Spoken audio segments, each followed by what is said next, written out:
Hi, my name is Lucy. I'm a whore, and welcome to my bedroom. Today, I am joined by Madame Ava L'affaire. Madame Ava L'affaire is a dominatrix and sex worker rights activist. She grew up in Berlin and is the child of Afghan refugees. Thank you so much for joining me today. Thank you for inviting me. I'm so happy to have you here. So, jumping right into things, I want to know how you got started in sex work. What's your origin story? I remember it started quite early, to be honest. Like, I'm kinky since I can imagine, actually. Being kinky was like part of your like sexual awakening, so to speak. I feel like being kinky was just like naturally always a part of my life Mm-hmm. since I'm just a curious, a very playful person Mm-hmm. by nature. And the funny thing is, I started also like in the kinky aspect as a top, also like especially those online things. It was like for me the soft start, I You mean, started with like online domination type of things. exactly. Also a bit of findoming Mhm. of like, where people always think it's so easy to make money. Did you have that mindset going into it? Did you start findoming because you thought it was an easy way to make money, or? No, I was just Googling and just like doing my researches, and Mm-hmm. the way just led me to it. And since I'm also quite natural dominant person, it was just like not much effort for me to come into this. It's not as easy as everyone thinks, Yeah, for sure. but also it's evolved quite quickly to short sessions, like started with like foot fetish, Like like in-person yeah, yeah, sessions, you yeah, mean? yeah, yeah, Okay. yeah, like small for like half hour or something, 20 Mm-hmm. minutes. So you would have like online subs who like wanted to meet you in person? Was it that type of? Okay.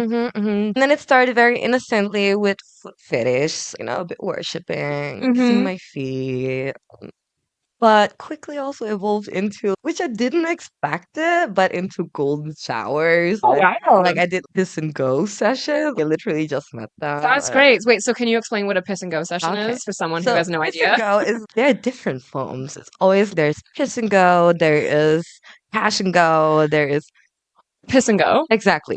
So basically we met somewhere closed, mostly in a closed place. And then there was like this setting which we sat. It was mostly like, yeah, he was just sitting down. I was pissing on him, or he was drinking. So you would just pee on him Just and then he go. would It's just go. exactly what it is, piss and Yeah. go. There's also slap and go. Anything you can think of. It's really interesting. I don't know how it is nowadays. I used to do it a bit, right? But it worked back then. Mm-hmm. And what did you enjoy about these piss and go sessions? I actually enjoy in general when it comes to domination, when someone is just like this energy thing, Mm. it's primarily for me about energy. Mm-hmm. So I'm very flexible about the kings. I So, also have a lot of kings, mhm. so choose your fighter basically. So it was about actually this submitting to me, and it's for me just, more intimate like BDSM than the penetration itself. In what way? Because it's the trust that you get, like all the responsibility that you have, In Mhm. sex, it's a bit different. You still have the like penetrative sex. You still have the responsibility, but I feel like it goes so much deeper because it's also like a lot of psychological things, Yeah, no? like the psychological power exchange of BDSM. It requires a Exactly. lot of trust and Exactly. And I think it's very intimate, and I think it always turned me on when people are doing things which are maybe not common to just, mm. to get my attention or something. I think it's hot. That's so nice. And so have you always been into BDSM as a dom, or have you also been into it as a sub, or like a little bit of experimentation? Yeah, for sure, but enough to be mainly dom. Okay, yeah, that's your main thing, but So it's not that I'm not like not enjoying the other part as well, hmm but I have very high standards. yes. I'm a very dominant person, and I'm a very resilient and strong person. So I'm not gonna make it easy for you to top me, and most of people just are afraid of Are me. you a brat? No. No, okay. Neither How am I. come? How come that you think so? Brad. I'm the same way. I'm 100% not a brat. For people who don't know what a brat is someone who is submissive, but they like fight back a little bit. They make the dominant fight a little bit for their submission. They like to talk back or yeah, be bratty basically, which I personally have never been into. I'm like, I don't want to. I want to be submissive because I don't want to have to do anything. I For, want to relax. You know, being bratty is not relaxing. for me, it's also I want to see that someone is able to, stand my strength. That's Mhm. about the brattiness, you know? Do I make you insecure or are you like strong enough to like, you know what I mean? Mhm. And I think it's a lot for some people. Yeah, a lot of people can't handle a powerful woman. Just point blank. Yeah, I mean, it is like that, no? Yeah. But yeah, this is the reason why I'm mostly top, so Hmm. I didn't encounter many people. That makes sense. Yeah. So you got your start doing doming, and Mm. then you went into escorting. Yeah, a bit after that. I had a Mhm. little break because I was into a relationship. And then at some point I was like, okay, let's go back, maybe try a bit different thing. And then I went into full service escorting for Mhm. I think 2 years, 1.5, 2 years. I think it was important that I did it, but I had to do it to understand that I'm not an escort. In what way? Like, what did you experience that made you realize that? So where do we start? So I feel like in escorting, many people just, or at least I was attracting those people who just wanted to have someone who's being pretty. Not everyone, but 80, 90%. Yeah, of the Yeah, clients. exactly. Yeah.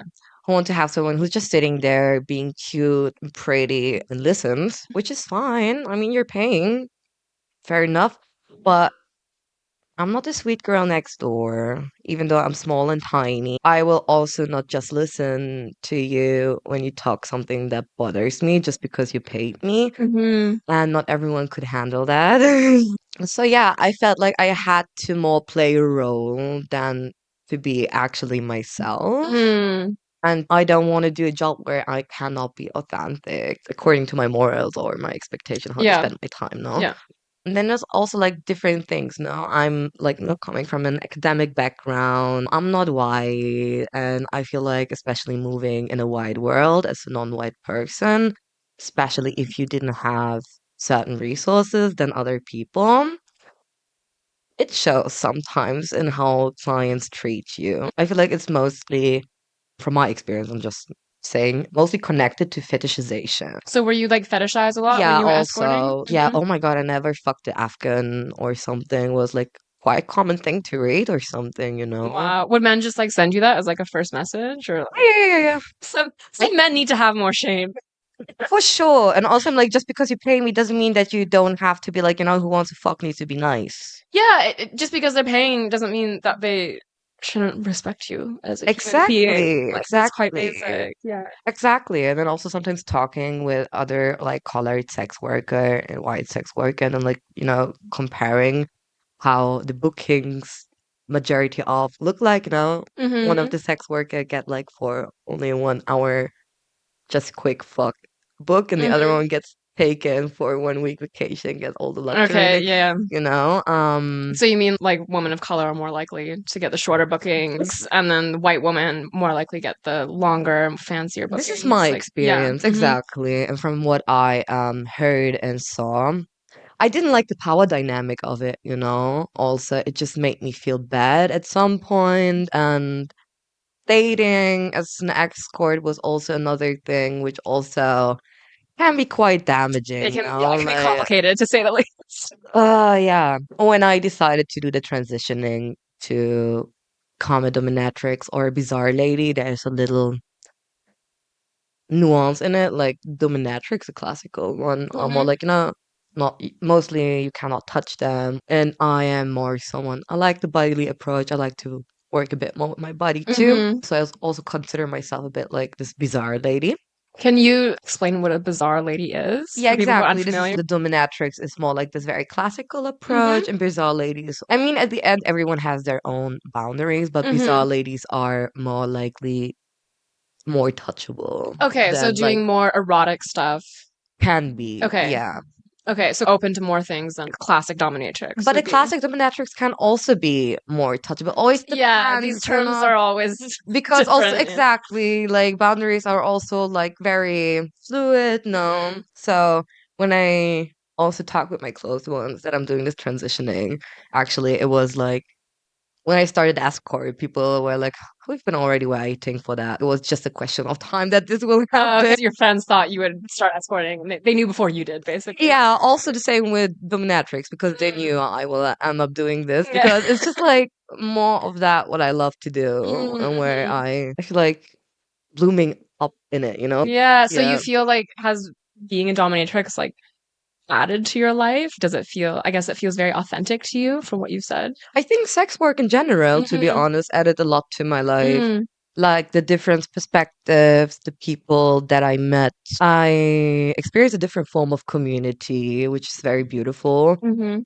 Of course, there are always exceptions, but being a dom, yeah, definitely in a different sense as well, because I feel, I don't know, I'm just feeling much more well in it. Great people, first of all, great experiences. But it also helped me to show me a bit more about myself, you know, like to go through this escorting, then realizing, okay, I learned a lot just about myself as well and Mm. about my boundaries and also to set better boundaries, you Yeah, you have to have know? really serious boundaries when Yeah, you're escorting. I mean, it's any type of true. sex work, but I feel like especially in escorting. Yeah, Yeah. definitely. I mean, for that, you have different work as a dom, no? Because you have to hold set like some topics more responsibility, you know? Hmm. Because you have someone who's submitting them. And I also really like to play within the masochism spectrum. So you got to be careful so you're not Yeah. like seriously hurting someone. Yeah, there's actually real physical risks Exactly. to the people who are submitting to you. Like it's a big responsibility. Exactly. So it added so much to my life, everything. I can't actually not comprehend it in words, no. It makes you Yeah. also grow as a human more. Hmm. It's really beautiful. And I think it makes also something like, you know, makes you more aware about what you bring to the table, no? Can you agree to Mm. that, you know? Yeah, I've never thought about it that way, but that's totally true. Like doing sex work and escorting, it makes you aware of, yeah, what you bring to the table because you're getting money in exchange for that, essentially. Exactly. And it can bring confidence to that because you're like, yeah, I'm being paid to bring these things to the table. I'm being paid to bring aspects of myself that like people really appreciate, which is really nice. And it's not even about the money, you know, but it's about that people are willing to go certain lengths Yeah, the to money is a be with symbol. you. Yeah, the Exactly. money is a symbol of like how much they want it and of the respect and Exactly. yeah. So, yeah, I think there was not a day where I regretted to become a sex worker. Sometimes I really wake up when I go to my studio, you know, and I'm waking up and I'm getting ready on my way to the train and I'm looking around and I'm like, y'all don't know what I'm about to do today. Yeah. You have no idea that I'm about to go bust some balls. For example. That's so nice. And just this gratitude, no, like that this is one thing, a very big thing, which is very, very dear to me. Like through sex work, I was able to also deconstruct much more shame. Around sex. Yeah, around Yeah. sex, about myself, Hmm. and also the tenderness and acceptance I bring to others. Like it also comes to myself, no? Hmm. Because I also become tender, more accepting to myself. So yeah, it's a very beautiful thing to be a sex worker, for my opinion. It's Yeah. hard. It's hard. Don't get me wrong. You have to pay some certain prices, but I'm willing to do Yeah. this. No. Was that like an issue for you growing up or when you were younger, having shame around sex work, especially? I mean, sex work was not even a topic. Like queerness, sex work. I grew up in a very Mm. religious family, very conservative. So my family is Muslim, are Muslims, Hmm. and always been the black sheep that I saw somewhere. I mean, which said the spiritual goat. So yeah, when you grow up in this setting, sex is a topic, or in general, the female body, and you know, Yeah, is I it's guess it's not very really talked about. taboo. It's a taboo. Hmm. It's a taboo, and very much shame was attached to it. So it was a lot of work to deconstruct that and to come to that point where I am today. But I think going through all of that growing up in this surrounding gave me also a bit more sensitivity for people who are coming from this area and everything, because I get it now. It's not about the religion. It's never about the religion. It's always patriarchy, no? We're just Mm, instrumentalizing religion and etc. You can find that anywhere, yeah. no? Do you have clients or have you had clients who have that shame around sex? And do you feel like you're able to better navigate that? Or is that something that only comes up rarely with clients? Actually, a lot. I also, even as an escort, I attracted those who were like had an issue with themselves and so on. And I actually love that when they come to me. It's Because they're placing a lot of trust in you, yeah, I it's like guess. not. It sounds maybe weird for some, but for me, it's fulfilling when I can help people to be a more authentic self. Of No, course, that totally makes sense. Yeah.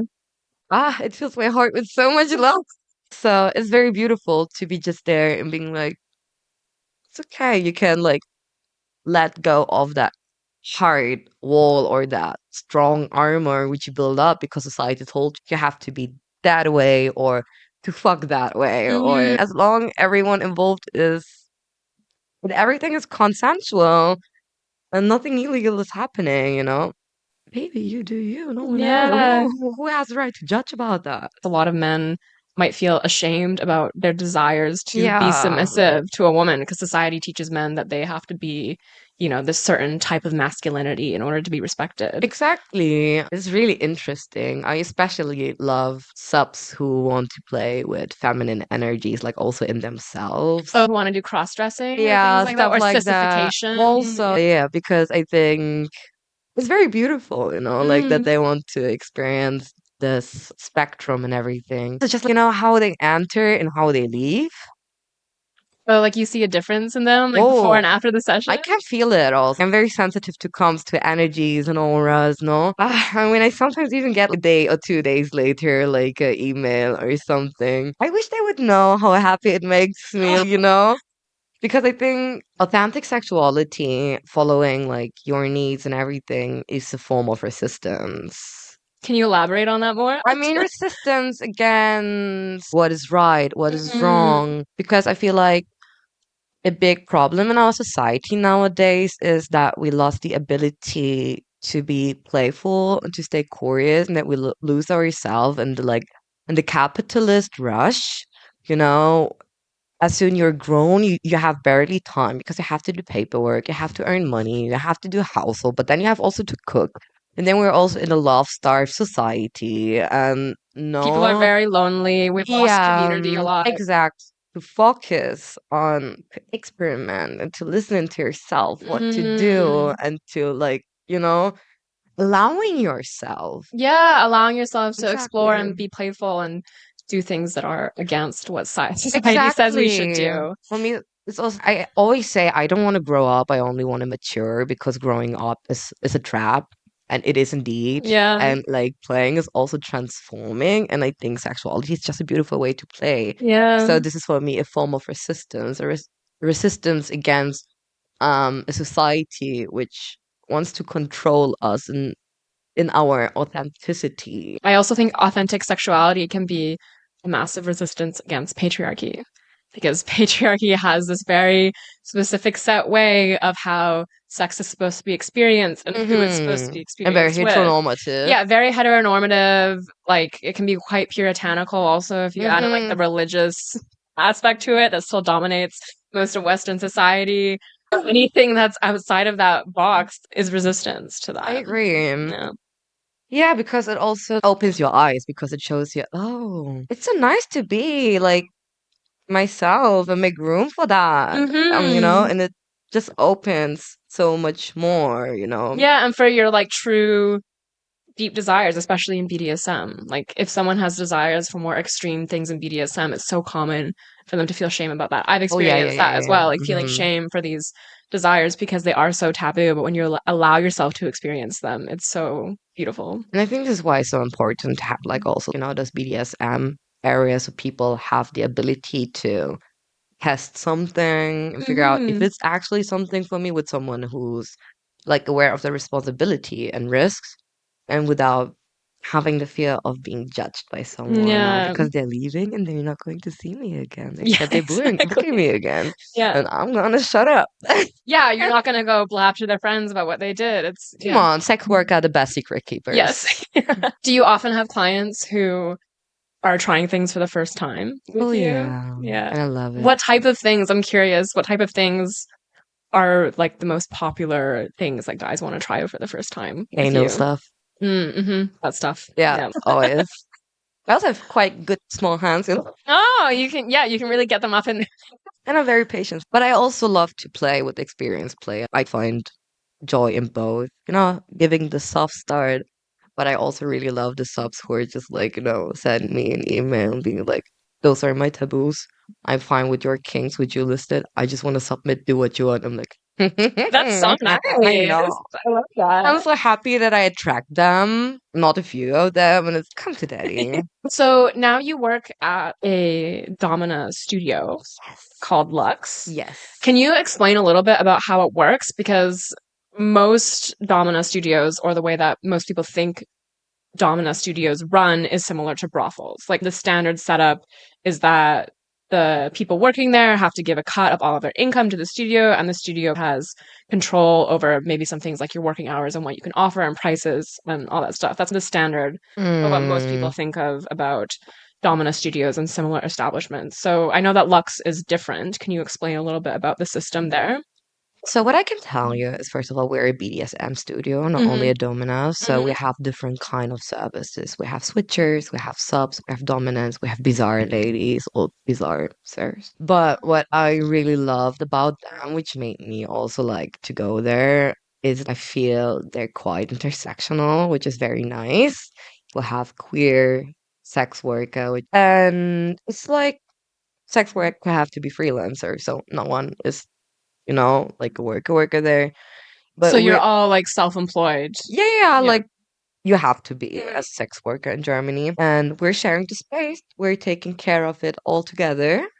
We have 2 locations, great equipment. Even for me as an experienced gangster, when I came there the first time, I was a bit overwhelmed because fuck. What am I going to do in those sessions? So much stuff is crazy. And yes, you are renting the rooms basically. You can also rent them privately, which is very nice. They're also doing content, so working a lot together, helping each other. And it's just nice there. So it's more of a collective instead of Yeah, having bosses. yeah, And so you just pay for the rent. You don't have to give them a cut of your income. That's so nice. yeah. It's just like actually a fair working place. And I think it's difficult, especially in this area to find decent working place to share.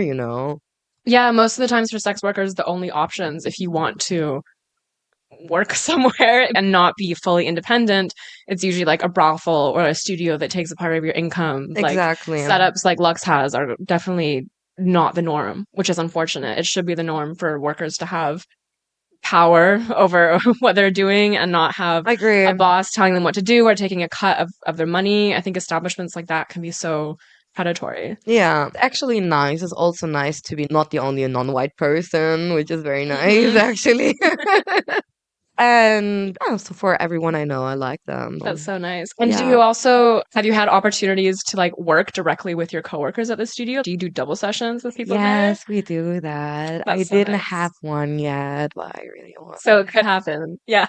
If anyone wants to book a double session, who would your dream like double partner be at Lux? If you had to Ooh. pick one.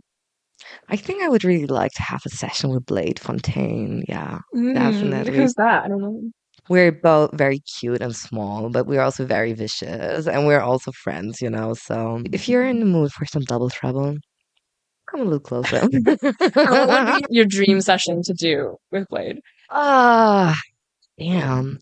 I think I would really like to have 2, 3 hour feminization, butt stuff, training, it'd be very hot. Amazing. But I'm gonna admit I have a big heart, I like space in my heart for cuckolds and sissies, so I'm very And we were talking about earlier that you really enjoy the psychological aspect of domination. Like that's your thing. Can you talk a little bit more about that and you Why? love it so much? So, already as a very young girl, I just realized how much power I have just with my energy, you know? Like, Hmm. but sometimes it's very beautiful, you know? My sessions mostly also just start with me just watching them. I just look at you. And that can make men very uncomfortable. Yeah. Yeah. Especially with the certain look and the certain energy, the certain voice. Oh Lord. And I really love to play that with that Hmm. very much. Also with my voice and the mix out of tenderness, harshness, fear, unknown things, and also of course always depend on the boundaries and needs of whoever is encountering me. But yeah, right now I'm also working more on my skills in erotic hypnosis.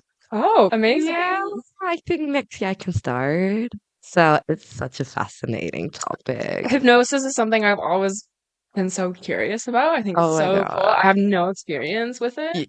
It's one of the greatest tool ever because you can literally do anything with that. You can put people like in a dream scenario. For example, you have a latex fetish, no? Put you in a dream where you're in a room full of latex, covered in latex, and for example, 20 hands with latex gloves touching you or something. Like I could do that. You can make Like any fantasy come true, exactly. You basically. can, but many people are afraid that people can make you something that you don't want to. But this is basically not possible because when you're hypnotizing, you're basically working with the subconscious, no? Hmm. And if you don't want to and you're not open to be hypnotized and you're not believing into it, it's not working. Okay. So you actually have to be open for that. Yeah, so it really only works if the person Yeah. wants it, essentially. And it's fun. You can even make things more intense or less intense, or you can, you don't even need any more handcuffs or ropes. Yeah, you just hypnotize them into thinking You can put they've got trigger in handcuffs them. on. Exactly. To me, that's really another level of a power exchange. Right? Like you don't even need anything physically because you're so deep in their mind. Exactly. I love whips, don't get me wrong. I love canes. I love to destroy canes on butts. Like, I did it already multiple times. But definitely my favorite tool is myself. Mm-hmm. It's, I think it's even more powerful, you know, like when you make someone submit and you're like, With nothing except for exactly. you. I think that's also a misconception that some people have about BDSM is that you need tools or like you need all this fancy equipment, but you can have an insanely powerful scene without any tools. I mean, you can even, like, depending on the kings of people, it can be saying people when they're allowed to masturbate, what they wear, to so many very detailed and fine nuances in BDSM. And this is what I love about it, you know, and this is why I feel so much more comfortable in this area because so many ways to educate myself more. I'm also going to do this medical kink, you know, Mm-hmm. the hardcore stuff, Yeah. sounding and so on. And then thinking about how to combine all those things. It's beautiful. It's like always something different. I can see how passionate you are about it, and that I makes love me it. excited about it too. I can really see how much you love it. It's so cool. Yeah, it was important for me. I wanted to do something that I actually love to do. You know, I Hmm. want to survive capitalism in a pleasing way Yeah, for in a me, fun way. right? Let's have some fun while we're doing this. Because at the end of the day, you have to look in the mirror, you know, and it's a very hard sentence, which I'm going to say, but I feel like sometimes people have to hear the hard fact. But at the end, you're going to be in bed when you're old, and you can count on yourself that you're being there when it's over, you know? Exactly, we all die alone. Exactly. And then no one is going to thank you for doing this or that for them or adjusting your life to it. You have to please yourself when it comes to how to live the life, you know? Hmm. Not about being an asshole or being ignorant, stepping over other people and so on, but you have to. Well, you don't have to. It's your decision. Who am I to tell you what you have to? If you're not giving me consent, I'm not telling you. But I think it's a very healthy and important way to live like this. Yeah. I think so too. No, Yeah. Also, you've been very active in sex work activism and in activism in general. Have you always been active in sex work activism since you started sex work, or did that come afterwards? Like, when did that start being an important thing for you? I think when I became a sex worker, because then I had the access to people and Mm-hmm. have the connections and so on. I've been active in collectives, did speeches, I did education workshops where I've been answering people about the legal situation in Germany, racism, etc. Because the Nordic model and all that stuff is also a way to instrumentalize for deportations and so Yeah, on, yeah. you So for know? people who don't know, there is a discussion going on right now about possibly implementing the Nordic Yes, model in Germany. Currently, sex work is legal, and the Nordic model refers to clients being criminalized for purchasing sex, exactly. which makes sex work more dangerous. Exactly. Statistically, we can see this. I have an episode on this. I think it's episode 8, if anyone wants to go listen to the You should. details of why the Nordic model sucks. Exactly, because if you like our entertainment, it's important to also listen to our struggle. Yeah, if you appreciate things that sex workers offer, including this podcast, it's also important to know like what struggles we're facing and how our struggles can change. Like laws are going backwards in some places, and it's possible that it would happen in Yeah, Germany. and then there is no possibility for places like Lux to exist, no? Like safe working places for So us. if the Nordic model was implemented, Lux wouldn't the studio you work at wouldn't be able to exist, or its setup would have I to mean, it's change. like similar, it's a Prostitutionsgewerbe, no? Which means it's like a brothel. So it's a Mm, working space for sex worker. and that would become illegal with the Nordic model. Yeah, which would be awful. I mean, we've spoken about Lux and how wonderful it is. It creates a safe space for you guys to work as workers. Mm-hmm. And if you didn't have access to that, some people would have to work in less safe conditions or just have less Exactly. community, less access to the resources that you need. Exactly. They're Yeah. just pushing us even more in the underground, no? And they are basically just enforcing even more from what they want to protect us. They don't want to protect us, they want to control us. Yeah, exactly. All these, campaigns about bringing in the Nordic model to, or other legal systems to protect sex workers, You they're re- cannot they're generalize. not about protecting us. They don't protect us. I also have a huge problem with the term, like in Germany, we say Zwangsprostitution, which means like forced prostitution, Mm-hmm. instead human trafficking. And I think it's very dangerous because prostitution, I don't like that word Yeah, because I feel like it's the word for the academics and politics to talk about us instead with us. And they're so afraid to say the bad word sex. yeah. No? I don't like that word either. I also in one of my previous episodes I talked about terms Yeah, and when people also say prostitute, I'm like, no, you can say sex worker. yeah. It's also like a bigger term, no? Which Yeah, includes and all. also because sex work emphasizes the fact that this is work. Exactly. And I hate that Germany used that term forced prostitution because they use this word for both now, actual the work and human trafficking. But we have to call it by the name. This is human trafficking and has nothing to do with sex working. So, Yeah, that distinction is really exactly. important. Yeah, because for me, it's also one of the most anti patriarchal jobs I could do because, you know, I feel like when you're born with a female body, you are directly born with societal expectations, giving birth. Getting married, having kids, like Exactly. that's what you're meant to do. To be like, yeah, no, fuck you. You're like, you're fetishizing me, you're sexualizing me. Okay, then I'm gonna make money out of it. No. Yeah, I'm gonna take something out of the Exactly. And then we situation. flip it again. Yeah, And they don't like it. I agree.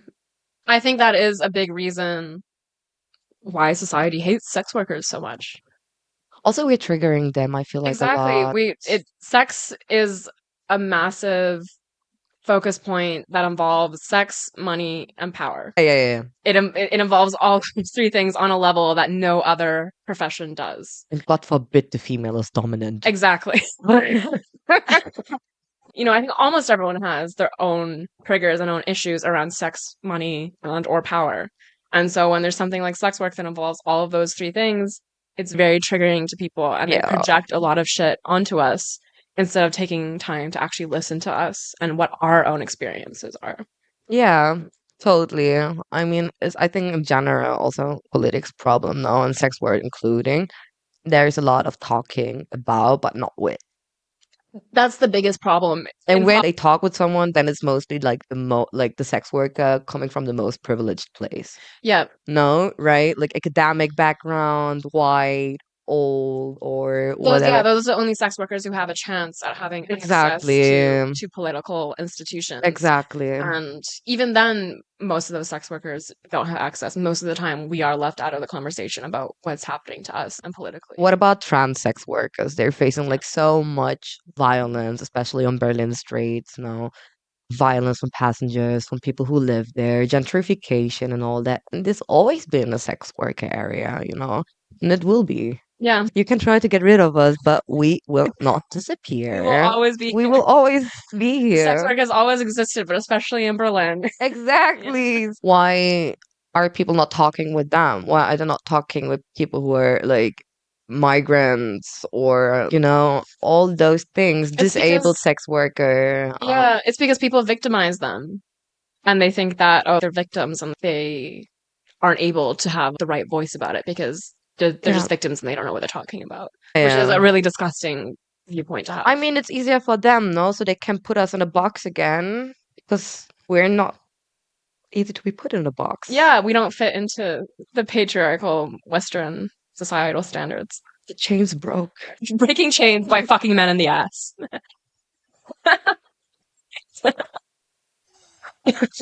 Love it. Related to that, I wanted to talk about the experience of class as a sex worker, like financial class, because sex workers more often than not come from a lower economic class, and when we're doing things like being a dominatrix or like high-end escorting, which is the most extreme end, we have to pretend to be of a different class essentially in order to market ourselves to our clients. What has your experience been? Yeah, good question. Very good question. As you can think of, growing up in a family who were refugees from Afghanistan, we didn't have much. I grew up very poor, even though we lived in Germany. We got, of course, basic coverage, but even back then, it was not enough. Sometimes it's a lot, like when I started, it was packed with a lot of insecurities. Also, when always seeing those very high-end escort girls who are like, oh, student, and I'm doing my bachelor in law and so on, I feel like they attract also more the ones who have the money, because they think that they could have better conversation with them than with someone who does not. But I think this is a general problem that our society nowadays, we confuse intelligence with intellect. Yeah, or intelligence with education. Exactly. And you can feel that definitely. I remember when I was an escort, I was once like, this was my only out call outside of Germany. Oh, you mean like travel? Yeah, I'll fly me to you. Mm-hmm. And it was in Dubai. Crazy. I think it was one of the weirdest experiences of my whole life. Can you elaborate? I have to say, it was one of the sweetest clients I ever had. He was really great. The first crazy thing was he was like booking me for only a weekend. So I flew out to Dubai for Friday and I came back on Sunday evening. So it was, first of all, super crazy, super jet lagged in the short time. Mm-hmm. And as I said, everything great with him. When I arrived, I was completely tired. We still ended up like having 5, 6 hour conversation or something. But when you come from a place where you don't have much, and like where I am today, I had to like, it was hard work, and I don't have mama and daddy who supported me with anything. And you come from this place, and then you enter this place, and you drive through the streets. Holy moly, that was a fucking culture shock. And I felt I have to cosplay someone right now because it's really crazy for someone who don't know this world. No, it was my first time in this world, and then you're arriving in this hotel and the way how the people treat you. For me, it's just like a very unfamiliar and strange concept of people getting treated like something like royalty or something just because they have money. Yeah, You know what I so mean? you mean like even just the workers at the hotel treating you Exactly. like you're above them because you're a Exactly. guest there. Exactly. And I don't feel well, no familiar. And then witnessing the other people in this hotel, how they treat them. And I was just giving them basic fucking kindness as I'm giving everyone. And then they gave me an even better treatment in this hotel. And then, like, also, I have a very classy side on me, but I am many. There is not, I am this person or this one. I have so many facets, and none of them is less me, Mm-hmm. you know? But I had to pull this one nuance so high there to not, the people not, yeah, that I kind of like just hide myself a bit. Yeah, to To blend adapt in. myself. Yeah, exactly. And I mean, this is what we as sex work are also doing a lot, Mm-hmm. no? Sex workers are like experts at being able to blend in and I adapt to can be different whoever you want situations. me to be honest. Like, so this was one of the experience where I really realized, I'm also not made for this high-end luxury dating experience if it's like that. Mm, You know? like when it's taken to that extreme. Yeah, it just feels weird. I felt like a little doll which got, put out of this one house, just in another, dressed it's weird to witness that. Yeah, No judging whoever lives like that, but this is not it's not you. Yeah. exactly. So it's yeah, class is really a topic. I think I sometimes do have also struggles to put it in words because it was also like at some point when I was also very new in all those things, and there were times where I had struggles to get into, also back to the topics, how people expected me to be and how I am at the end as an escort. Mm-hmm. It was very difficult to get in there, like to get regular clients and so on. And Mm. then seeing all those academics, sex work on having all those, Yeah, bougie, and bougie. seeing sex workers who maybe grew up in a higher class having Exact, more success because of that. exactly. And then you'd be like, actually, that's a bit unfair Yeah, to say the least. Yeah. because I'm like, don't get me wrong, you do sex work. It's not about that, but it's about you have already proper income, and there is some people have different reasons why they're doing sex work. Mm-hmm. No, either it's because they are disabled and don't have another option to like self-determine get their living together, or it's because they just don't have the education and just don't have another chance, or people have stories now. And it makes me sometimes sad that those who have less privilege get more. Yeah, I know what you mean. Yeah, because sex workers who have more privilege get more money, and sex workers who have It's less again privilege get less money because it's not only in sex work, no? To in get all of life. richer and Yeah. poorer. Class is a huge topic in sex work. Yeah, and it's also at an intersection with race and gender and It's a everything. lot. Yeah. It's a lot to unpack. I think, yeah, so it was very triggering for me in the beginning, but also good in a sense because it forced me also to deconstruct more of that in myself that Mm, I have to think. Because I did the decision consciously that I don't want to go to university and study something. Because I was like, I went now years to school, so I have to go much more years. So I can do a job where I will be from the morning to the evening. yeah, so I can do a job I don't want to do anyway. So I started sex work and I did it consciously, Yeah.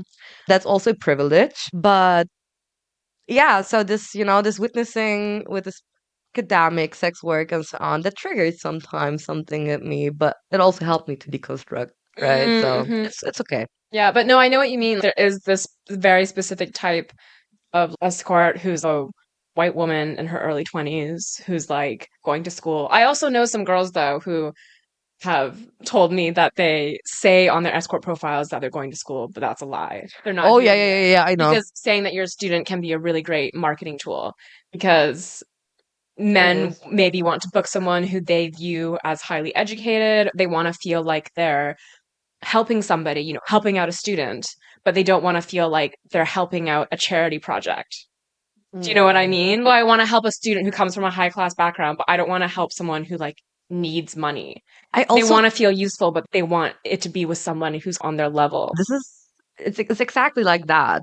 I also thought about if I should lie about this at some point, but at the same time I was like, want to lie, to be honest. Like, I'm too lazy for that too. I feel the Like, same way. Like, there's so many things I could or should lie about to make my marketing better, or things I shouldn't share online to make my marketing better, but I just can't. yeah, me I can't do neither. it. I just lying just pains me too much. And then also when you lie, you have to keep track of it and shit, and it's too much for me to, to my Hmm. detriment sometimes. I Also, just like, prefer. my clients who came to me or who coming to me, they appreciate me for the person I am, that I'm so authentic. So, That's the benefit of being so authentic, is you get hmm, clients who are an authentic match with yeah, you because they see completely. your authentic expression and they decide that's what they want. Yeah, for sure. Yeah.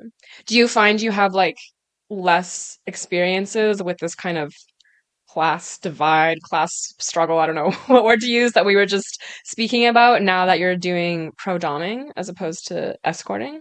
It's different. Mm-hmm. It's much more different. In what way? So, I still have the fetishization part.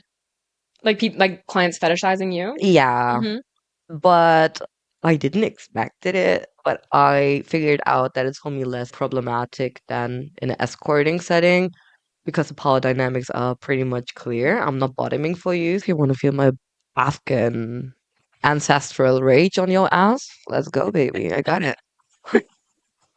I'm ready if you are. I mean, when I'm getting booked now, it's mostly I just do my sessions. I'm still down to do social days and so on. But now in sessions, it's different. I don't feel it much more like that because it's really the focus is not about like where I'm coming from. It's about, okay, is it authentic? Mm, Is this person able to hold that space? Is it the person able to give it to me? Right now is mostly the thing that people underestimate me in the way how mean or sadistic I can be. So sadist or me, no sadist, but masochist or people who want extreme things come to me. But very, I'm not so sure. And at the end, they're like, fuck. you get to prove them wrong. Yeah, yeah, yeah. Oh, I prove them always, dear. No, it's different focus, you Yeah, know? I guess it's also a very different setting than escorting. Now the work you do is at a studio or at the dungeon, whereas with escorting, I it's mean, I often do in. also hotel session. That's not the point. Mm, I also do that. I okay. also want to travel and tour next year. Let's see. But I think it's the main thing is especially when you have escorting, it's mainly girlfriend experience Yeah. now. So it's about having an authentic moment with someone who could be Authentic. that it feels authentic to them. Hmm. That's the most important thing, you know. With sessions, I feel more the people want just to feel my power. I want to obey, and I think that's hot. I think that's hot too. You're making me think, should I become a pro dom? You're not the first one, but because I genuinely love what I do. Like, Yeah, yeah, it's what's the word? Intoxicating. Yeah. perfect. You're on a mission to hypnotize as many women as you can into becoming pro doms. I mean, matriarchy's near. Yeah, I hope so. Anyway, too many fantasies coming out. Another interesting thing I find about being a pro dom, especially as a woman, is how that plays into, or how that is a part of the whorearchy. So, for those who are unfamiliar with the term, whorearchy refers to the hierarchy within sex work. For example, OnlyFans girls are often viewed as being better or higher above Because you're not touched. in-person sex workers, exactly. And similarly, pro doms are often viewed as like higher or better or above than people who do full service sex work, people who have intercourse with their clients. How has that been for you, going in between doing different types of sex work? I always been a super ally to the most marginalized, to our sex workers and the hierarchy, for sure. It's very interesting. I had one, two people who I know when I told them that I'm gonna transition, they were like, "Oh, nice, so you don't have to fuck with men anymore." I was like, "Well, it's not about that I don't have to. Like, I didn't have to. Mm-hmm. I made this decision for myself, no? So you don't have to like, the energetically, so you don't have to let men into you anymore." I really didn't appreciate that approach, and I've been like calling them out.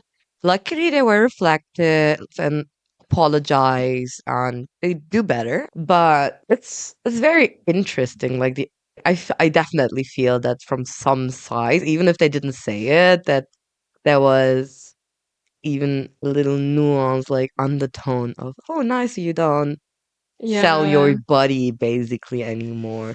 With which I'm like, I never sold my body, first of all. I never slept with a client I didn't want to sleep. Sometimes it meant also to pay a certain price. But I think we have a huge problem with whorearchy. Like, Massively. also, there's also even like the whorearchy within the doming scene. Mm. No, like the findoms, and then Right. So I guess findoms are seen as like above because they don't necessarily I have as much in-person interactions with subs. so I saw yesterday there is one Instagram account. I think it was Stripper Diaries or something. Anyway, and there was those slides from this very young girl, and she was like, "Don't let those old settled dominatrix tell you that it's not easy to make money with findom." I'm like, okay, now I'm old settled. Alright? Called me mother whore. Really. It's not easy made money. You're not only supposed to look pretty for findoming. There's so much problematic about that. Mm-hmm. You're not better just because you take money from men and this in a very irresponsible way without, talking about, okay, what are your basic needs? What is your rent? What is this? What is that? You have to have a certain setting. You have to give something. It's the same with sugar babies, no? I want to have a sugar daddy, but without giving sugar. That is, oh, I could talk about that for Exactly. so long because I Yeah. used to be a sugar baby and there's so much discourse online or like girls talking about online about how if you need more money, you should just get a sugar daddy. And some, But it's so easy to get one, no? yeah, first of all, some girls say that you can have a sugar daddy and never have to have sex with them, which is not true. Girls say that being a sugar baby is not sex work, which is not true. If you're a sugar baby and you think what you're doing is not sex work, you're just deluding yourself. And again, that's the hierarchy. Yeah. Viewing sugar babies as better than There's also internalized whorephobia. exactly internalized whorephobia that causes a lot of the hierarchy that happens like within sex Mm-hmm. workers and among sex workers. And I just think it's really irresponsible to promote things like being a sugar baby or being a findom as easy ways to make money because they are types of sex work and they're very difficult and they have their own risks. And they're Exactly. not inherently better than other types of sex work just because they're more palatable to society. And findom is still a BDSM practice, which comes with a lot of responsibility. And if you're not able to take care about that and also to be able to, like, maintain and so on. When I did findom session, it took me like a few time now, like to get them into that mind fuck thing and so Mm-hmm. on. But damn. Yeah, the most intense hierarchy I've experienced has been from other sex workers. I think sex workers themselves are the people who perpetuate it the most. Like when it comes to horky, like content creator, sugar babies, findoms, and stripper tend to feel superior to everyone Yes, else. those are the ones who are at the Yeah, top. Because like they're at the like, top. oh, I don't have to have sex with these nasty old men. First of Oh, all, our clients are not all nasty old men. no. A lot of them are wonderful people. Second of all, why does having sex with them make us less than you? That's what the implication is that having sex with a client or being paid to have sex makes you lesser than. And it's just other sex workers stepping on us in order to feel better about themselves, in order to feel better about their internalized whorephobia. But if we were actually coming together and fighting together and they were uplifting us, we would be so much stronger together. I think this is a general problematic if it's sex work or whatever is going on. We're too divided. We're Yeah. way too divided, no? And yeah, this horky thing is really bothering me a lot because no, at the end we have those street workers, and it's sometimes I really hate them, man, especially when they talk bad about street workers and so on. I could never do this and that for that money.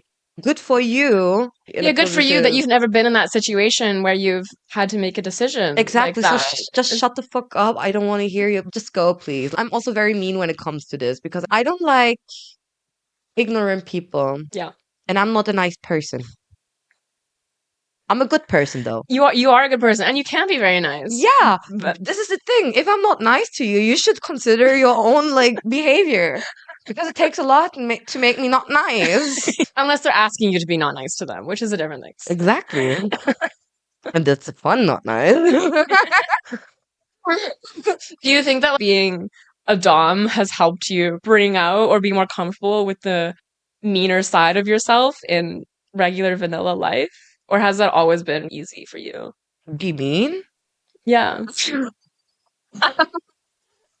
Because I know for some people, that. when they start exploring BDSM, like being dominant is the first outlet they have for being mean or aggressive, and that kind of helps them in their vanilla life. Was that your experience, or was it maybe the other way around, where you were already a bit mean and aggressive, and being dominant was a channel? I It think was that way? I Yeah. think I always been like I'm just I know what I want, and even if I don't know what I want, I will know, and I'm getting what I want. Problem is I really need to want it. That's mostly the problem.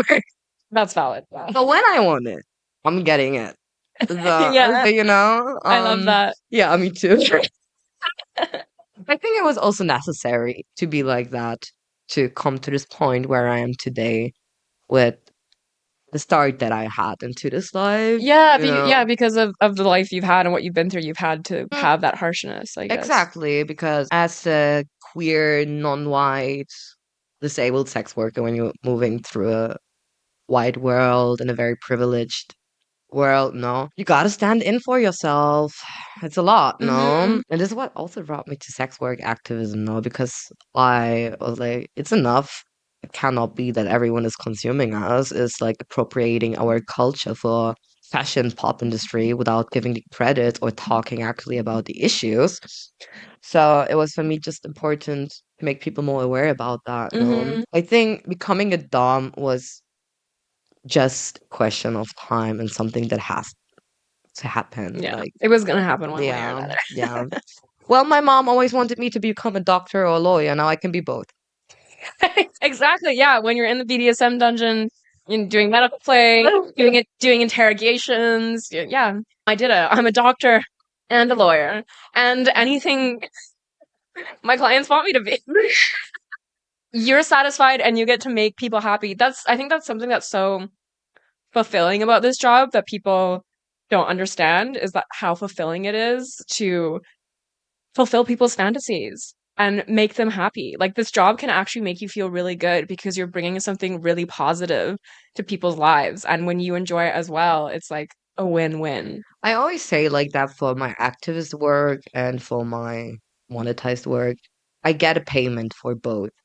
But like for the I mean, how do I say it now? I get the money for the dominatrix stuff, but I also get another payment.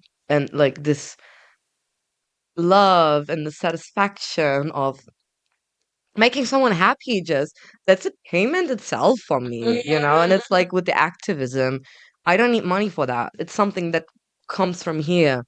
Like gratitude and love is also a payment and like a loan for something. Yeah, it's a reward. Exactly. It's just this capitalized thinking that something always had to be connected with like money. Hmm. No? So yeah, I feel like sex work made my life also much more rich. So That's it's so nice, nice. yeah.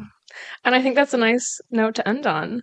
Where can people follow you if they want to keep up with you? What platforms are the best? So Twitter, Instagram, my website.